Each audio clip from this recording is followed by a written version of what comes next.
இப்போ எடப்பாடி பழனிசாமி இன்னைக்கு என்ன சொல்றாரு? கூட்டணி ஆட்சி இல்லை, கூட்டணி வேற, கூட்டணி அரசு வேற இப்படின்னு ஒரு ஃபைன் டிஃபரன்ஸ் காட்டுறாரு. சரி, மத்தியில மோடி எப்படியோ அப்படி இங்க நான், அதுவும் சரிதான்.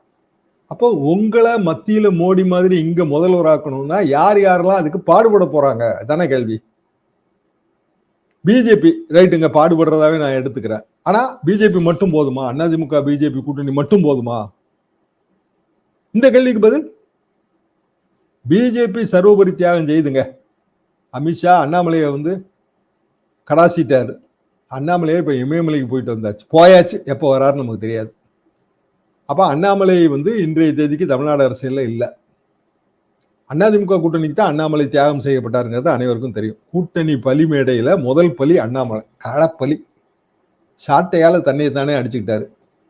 அவரை சாட்டையால அடிச்சு விரட்டி விட்டாங்க. இதானே உண்மை.